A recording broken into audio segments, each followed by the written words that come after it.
So guys welcome back to my YouTube channel. और जैसा कि हम लोगों की सीरीज़ चल रही है बकरे के मेडिकेशन के ऊपर, सो आज उसके पार्ट को कंटिन्यू करते हुए हम लोग बात करेंगे सिप्लाडीन के बारे में।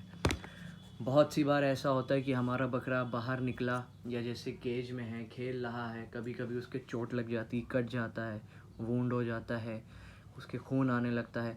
तो उस केस में जो हम लोग ट्यूब यूज़ करेंगे वो है सिप्लाडीन। इसको आपको क्या करना है कि जहाँ बकरे के कटा है, अगर थोड़ा सा गंदा पोर्शन है तो पहले आप यूज़ करेंगे डेटॉल, या आप यूज़ कर सकते हैं स्प्रिट। उससे उस पोर्शन को साफ़ कर लें सही से। अगर खून बहुत ज़्यादा निकल रहा है तो आप सीधे सिप्लाडीन लेके और उसके घाव में अंदर तक भर दें। ये जितना ज़्यादा लगाएंगे उतनी जल्दी ही बकरे को रिकवर करेगा। ये मैंने अपने एक्सपीरियंस से बताया है। पहले मैं यूज़ करता था बीटाडीन, थोड़ा सा ख़राब हो चुका है ये।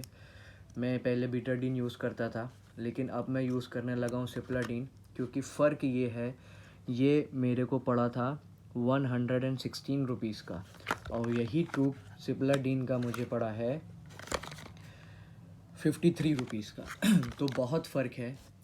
ये भी है और एक ये भी है, दोनों एक ही, आप देख सकते हैं दोनों का फॉर्मूला एक ही है।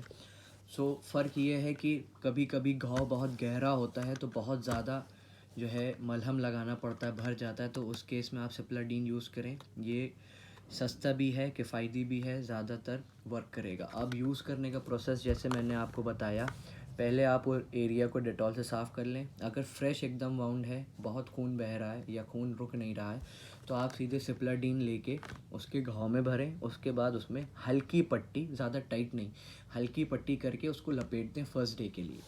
दूसरे दिन जब आप उसकी पट्टी खोलें तो पहले डेटॉल डाल के उसको हल्के से साफ़ कर लें, जिससे पट्टी जो है वो हल्की ढीली पड़ जाएगी, उसकी खाल से भी छूट जाएगी।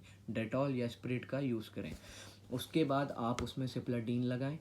अगर आपको लगता है कि नहीं अभी भी पट्टी लगाने की ज़रूरत है तो आप पट्टी लगाएं, वरना सिप्लाडीन का ट्यूब लगा के आप उसको खुली हवा में छोड़ दें, जो कि बहुत जल्दी ही ज़ख़म भरेगा। बस आपको इस बात का ध्यान देना है कि सिप्लाडीन लगाने के बाद बकरा उसको चाटे ना। अगर चाटता है तो उसका आप ध्यान रखें। थोड़ी देर बाद ये ट्यूब अपने आप ही जो है घाव में घुल जाता है और उसकी जो पपड़ी होती है, आप कहेंगे, बहुत जल्दी बनाता है। ठीक। सेकेंड बात का आपको ये ध्यान रखना है कि जब आप इसको लगाएं तो ज़्यादा मक्खी घाव के ऊपर ना बैठे। क्या होता है बहुत बार कि कहीं इन्फेक्शन हो जाता है, इन्फेक्शन के चांसेस बहुत बढ़ जाते हैं कि बकरे के घाव हुआ, आपने सिप्लाडीन लगाया, आपने ट्यूब लगाया, आपने सब कुछ किया, लेकिन उसके ऊपर मक्खी बैठ रही है। तो क्या होता है, जब मक्खी अपनी गंदगी निकालती है तो वो उस ज़ख़म में चली जाती है और उससे कई तरीके के इन्फेक्शन हो जाते हैं। तो इस बात का आपको ख़ास ख्याल रखना है कि उस पर कभी भी मक्खी ना बैठे, या अगर आपको लग रहा है नहीं उस पर मक्खी बैठेगी तो आप उस पर हल्की सी पट्टी जो है 1 या 2 राउंड लपेट दें, ताकि उसको हवा तो लगे ही लगे, लेकिन उसके ऊपर कोई बाहर का जीव ना बैठे।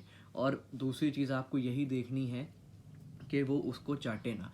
और इंशाल्लाह इस ट्यूब का आप यूज़ करें जब भी आपके बकरे को चोट लगती है। जितना आप घाव में भरेंगे सुबह शाम, उतनी ही जल्दी रिकवर होगा। तो ये था आज का हमारा वीडियो सिप्लाडीन ट्यूब के बारे में, जो कि आपके बकरे की चोट में, कट में, या अगर उसको गहरा घाव है तो उसमें लगाने पे कारगर है। इस वीडियो को आप लोग लाइक करें, शेयर करें, चैनल को सब्सक्राइब करें और अपना सपोर्ट दिखाएं।